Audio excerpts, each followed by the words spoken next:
வணக்கம். உங்களோடு பேசிக் கொண்டிருப்பவர் உங்கள் அன்பின் முனைவர் ரத்னமாலா புரூஸ். ஒரு நிமிஷம் ஒரு தகவல் மூலமா இன்னைக்கு என்ன தகவல் சொல்ல போறேன் அப்படின்னு பாத்தீங்கன்னா, ரொம்ப சுவாரஸ்யமான ஒரு தகவல் தாங்க சொல்ல போறேன்.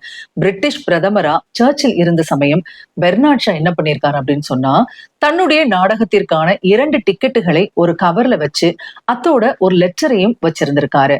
அந்த லெட்டர்ல என்ன சொல்லி இருந்தாரு அப்படின்னு சொன்னா, இந்த லெட்டரோட 2 டிக்கெட்டுகளை வச்சிருக்கேன். நீங்க என்னோட நாடகத்துக்கு உங்க நண்பரோட வந்துடுங்க அப்படின்னு சொன்னதோட மட்டும் இல்லாம ஒரு பின் குறிப்பையும் எழுதி வச்சிருக்காரு. பின் குறிப்புல என்ன எழுதியிருந்தாரு அப்படின்னு சொன்னா, அப்படி ஒரு நண்பர் உங்களுக்கு இருந்தால் அப்படின்னு சொல்லிட்டு. சர்ச்சில் இதை படிச்சு பார்த்திருக்காரு. அவர் சும்மா விடுவாராங்க?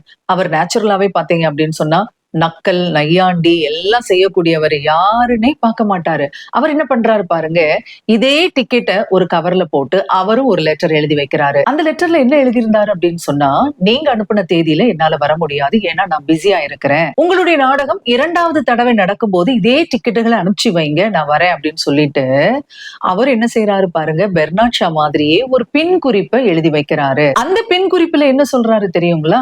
2வது தடவை உங்கள் நாடகம் நடந்தால் அப்படின்னு சொல்லிட்டு. இது பெர்னாட் ஷாவுக்கு மிகப்பெரிய ஷாக்கா இருந்துச்சுங்க. சர்ச்சில் பேச்சுல மட்டும் கிடையாது, எழுத்துலையும் பதிலடி கொடுக்கக்கூடியவர். இலக்கியத்திற்கான நோபல் பரிசை பெற்றவர் சர்ச்சில் அப்படிங்கிறது குறிப்பிடத்தக்கது. இந்த தகவலோடு இன்னைக்கு விடைபெறேன். புதிய தகவலோடு மீண்டும் சந்திக்கிறேன். நன்றி, வணக்கம்.